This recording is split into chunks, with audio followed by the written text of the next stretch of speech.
começando o Assunto é Saúde e hoje nós vamos falar da sua saúde bucal. O meu convidado é o Dr. João Piscinini, que é dentista e especialista em saúde coletiva. Olá, doutor, tudo bem? Olá, Vanessa, tudo certinho. Doutor, muita gente diz que a saúde começa pela boca. Por quê? Olha, Vanessa, a boca é a porta de entrada do corpo e ela reflete diretamente a nossa preocupação ou não com o autocuidado. E o autocuidado é importante para o corpo todo. Por isso que não é raro pacientes com problemas bucais terem problemas em outras partes do corpo também. Seja porque o próprio problema bucal que ele tinha desencadeou esse problema em outras partes do corpo, seja porque essa atenção que faltou à saúde bucal, que levou a esse problema bucal, também faltou a esse outro órgão, né? Então é algo muito integrado que a gente sempre tem que olhar para a boca como parte de um sistema que é o nosso organismo. A gente não pode tratar as coisas de forma separada. E quais seriam os cuidados básicos? Olha, os cuidados básicos que o paciente pode ter em casa giram em torno de hábitos saudáveis de dieta e de higiene. Então, uma dieta saudável, balanceada, um consumo controlado de açúcar, né? Nunca exagerar no consumo de carboidratos. Quando o paciente une esses dois fatores, principalmente, a gente pode dizer que ele vai ter uma suscetibilidade menor a desenvolver as doenças bucais. Você falou da questão da higiene bucal. O que é uma higiene bucal bem feita? Como que ela deve ser feita? Nada mais do que 3 escovações ao dia e o uso diário do fio dental. Mesmo que não seja nas 3 escovações, mas pelo menos uma vez ao dia o uso do fio dental, né? O fio dental ele é muito importante porque ele limpa as regiões do dente onde a escova não alcança. Então a gente costuma sempre dizer que por melhor que você escova os dentes, se você não usa o fio dental, quase metade do seu dente continua suja, porque aquela região onde a escova não alcançou não vai ser limpa, né? Então, basicamente, é a escovação usando creme dental com flúor, porque o flúor que tem o papel de prevenção da cárie dentária, associado ao uso diário do fio dental. Existe a indicação de fazer a escovação da língua? Também, com certeza. A língua ela acumula muitos restos de comida e bactérias que são responsáveis pelo mau hálito. Então, sempre associado à escovação dos dentes, tem que ter a escovação da língua para remover toda a sujeira que se forma ali, evitar que se forme aquela placa branca sobre ela para a gente não ter outros tipos de problema também. Muita gente finaliza essa higiene com enxaguante bucal. Vocês indicam? O enxaguante bucal não é uma necessidade no geral. Claro, existem casos em que o paciente tem algum problema de coordenação motora ou alguma outra limitação nesse sentido, que ele não consegue realizar a higienização mecânica, né, que é a escovação e fio dental de forma adequada, e aí é indicado o uso dos enxaguantes. Com a escovação e o fio dental, elas não precisam do enxaguante bucal. Não que tenha um problema, né? Elas podem usar o enxaguante bucal como um adicional, mas jamais substituir essa limpeza mecânica pelo uso do enxaguante, porque o enxaguante não tem a capacidade de limpeza que a escovação e fio dental tem. Doutor, muitas mães que estão nos assistindo podem ficar em dúvida, né? Tem bebê pequeno em casa. Como fazer essa higiene, né, dos dentinhos ou da gengiva dos bebês? Muito interessante. A higiene bucal dos bebês é legal que ela comece antes mesmo dos dentinhos nascerem, né? Então, quando a mãe começar com os hábitos de higiene corporal do bebê, ela já pode introduzir a higiene bucal dele também, né? Enquanto ele não tem dente, como que isso acontece? Fazendo a limpeza das gengivas, da bochecha, do céu da boca do bebê, uma vez ao dia já é o suficiente.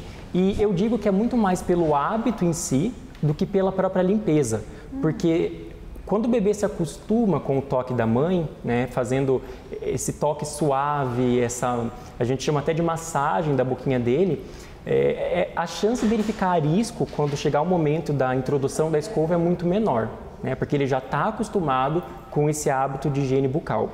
Então, como eu falei, não precisa ser várias vezes ao dia, enquanto não tem dentinho, uma vez ao dia já é suficiente. E a gente até recomenda que seja feito na hora do banho, que normalmente é uma hora em que o bebê já está mais relaxado e já está associando aquele momento como o momento de higiene dele. Doutor, o que é a cárie da mamadeira? Cárie de mamadeira, hoje ela é mais conhecida como cárie da primeira infância, mas popularmente ela acaba sendo mais chamada dessa forma. A doença em si É o mesmo processo que acontece em qualquer idade, mas a gente chama por esse termo quando ela acontece quando a criança é muito pequena e quando principalmente ela comete vários dentinhos ao mesmo tempo. E ela está associada a 2 fatores principais, que são a introdução de açúcar na mamadeira, principalmente na mamada noturna, Sim. e a falta da higienização da boquinha da criança entre a hora que ela mamou e a hora que ela vai dormir. Né? Porque o que acontece? Na nossa boca nós temos a saliva, e a saliva tem um importante papel de limpeza da nossa boca. Só que quando a gente está no repouso, por exemplo, dormindo, a saliva é liberada pelas nossas glândulas por uma quantidade muito menor. Porque a saliva, a produção dela é estimulada quando a gente está falando, quando a gente está mastigando. Então, isso significa que quando a gente está dormindo, a gente fica com muito menos saliva na boca. Consequentemente, a função de limpeza fica reduzida também. Então, imagine que a criança pegou no sono com a boquinha cheia de açúcar e ela vai ficar horas sem a função da saliva. Nessa hora, as bactérias fazem a festa. E aí começa a se desenvolver a cárie. E eu acho muito legal falar também que não é do dia para a noite que a criança vai ficar com aquele aspecto que os dentinhos estão completamente destruídos, que não tem mais o que fazer. A cárie, ela começa no estágio mais inicial, ela tem um aspecto de mancha branca. Mancha branca, e a boa notícia é que nesse estágio pode ser revertido. Então, se a mãe percebeu que a criança está com essas manchinhas brancas, principalmente na região da gengiva ali, né, do dente mais próximo à gengiva, e ela passar a prestar atenção nesses hábitos, né, da adição de açúcar na mamadeira e da falta da higienização, a cárie ela é reversível. Né? Agora, quando chega no estágio mais avançado, infelizmente a solução é a extração do dentinho. Só. Não tem mais o que fazer. O dente que vai nascer bem saudável? Ele pode até vir saudável, mas ele não vai vir antes pelo fato da criança ter perdido o dente de leite antes da hora. Então imagine que a criança de 3 aninhos perdeu ali vários elementos dentais por conta da cárie de mamadeira. Sim. Os dentes permanentes começam a vir por volta dos 6 anos. Nossa. Então ela vai ficar 3 anos da vida dela sem aqueles dentinhos. Isso vai comprometer a alimentação, vai comprometer a fala, porque pronunciar as palavras sem os dentes é difícil.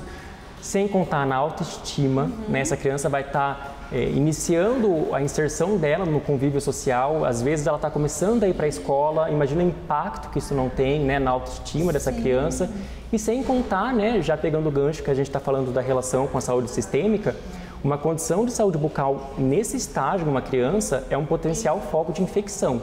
Então, uma criança que tem várias lesões de cárie de mamadeira, ela tem uma predisposição muito maior a adoecer como um todo. Nossa, doutor, então as mães têm que ficar muito atentas a essa higienização que muito você comentou, atentas, né? Ainda bebê, para ter esse hábito mesmo de higiene. Com certeza, a prevenção é o melhor remédio, né? Então, nada mais é do que o uso do creme dental com o flúor, independente da idade, todos devem usar pasta de dente com flúor. Né? O segredo é a quantidade. Claro, crianças muito pequenas, com menos de 2 anos, elas vão usar uma quantidade de pasta de dente similar a um grão de arroz cru. Então imagine que é muito pouquinho, mas fundamental para ter o papel de prevenção da cárie.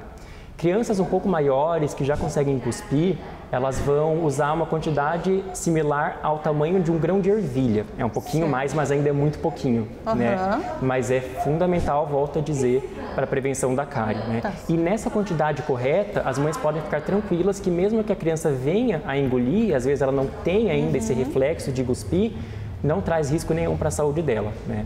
Sempre deixando o tubo de pasta de dente fora do alcance dela, né? Fazendo essa higienização principalmente antes de dormir, jamais dormir sem escovar os dentinhos e ter um consumo controlado de açúcar. Tá certo. Doutor, em relação à saúde bucal ainda, o que é a gengivite? A gengivite, ela é a inflamação das gengivas, né? Então, a gengivite, ela é um quadro que acontece principalmente quando a gente não está tendo um controle legal da nossa higiene bucal, né? Principalmente escovação e fio dental. Se a gente está falhando em algum desses pontos, isso vai acumular placa bacteriana, seja em cima dos dentes, seja entre os dentes pela falta do fio dental, e isso vai estimular a inflamação da gengiva, né? E fica visível? É bem visível? A gengiva fica vermelha? Quais são os sintomas? Fica muito visível. Com dor? É muito legal falar sobre isso para que as pessoas fiquem atentas e elas mesmas possam ter esse sinal de alerta em casa, né? Então, como você mesmo já está por dentro aí e já começou, né? O vermelhidão, né? Esse aspecto mais vermelho da gengiva, inchaço, gengiva inchada, o sangramento, né? É muito importante falar que gengiva saudável não sangra, então a gengiva sangrou ao escovar, comer, passar o fio dental ou até mesmo em casos mais avançados espontaneamente, é um sinal de alerta. Tem alguma coisa errada, né? E muito provavelmente essa coisa errada é uma higiene bucal inadequada. Então a gengiva é sempre um sinal de alerta. A gengiva saudável não sangra, tem um aspecto rosado, de casca de laranja que a gente fala, não é inchada, então é muito fácil de detectar a gengivite. Como você comentou, doutor João, começa a saúde pela boca e pode atingir outros órgãos, inclusive o coração. Que doença é essa? Inclusive o coração. Essa doença se chama endocardite bacteriana e o paciente tem um risco maior a ter essa doença quando ele tem uma infecção no canal do dente dele e essa infecção não é tratada. Por quê? Porque o mesmo sangue que passa dentro do nosso dente é o sangue que vai circular por todo o nosso corpo, inclusive pelo coração. O nosso dente ele não é fechado lá na ponta dele. Lá na pontinha da raiz ele tem uma estrutura anatômica que a gente chama de forame, que nada mais é do que um furinho mesmo, por onde esse sangue consegue sair. E a partir do momento que ele sai, as bactérias que estão ali podem parar em qualquer parte do corpo. Nossa, é uma doença séria, essa endocardite? Muito séria, muito séria. Tem muitos casos de óbito, o paciente pode levar o paciente à morte. E veja, pode ter problema na cavidade bucal. Então, acredito até que pode ser o melhor exemplo para a gente passar para os pacientes da real relação que existe entre saúde bucal e saúde sistêmica. Não, e tudo começa pela higienização correta. Com certeza, né? Porque quando a gente entende que a maior parte das doenças bucais tem origem num hábito de vida que não é saudável, dieta, higiene, né? E por aí vai, e a gente entende também que esse problema bucal pode acarretar em problemas em outras partes do corpo, inclusive o coração, a gente vê que tudo começa no nosso hábito de higiene. E nosso estilo de vida como um todo. Tá certo. Doutor João, muito obrigada pela entrevista. Tenho certeza que essas informações vão ser muito úteis para os nossos telespectadores. Obrigado você, Vanessa, pelo convite. Sempre à disposição. Este foi o Assunto à Saúde. Se você quiser rever essa e outras entrevistas sobre saúde, entra lá no nosso canal do YouTube. Tchau, até a próxima!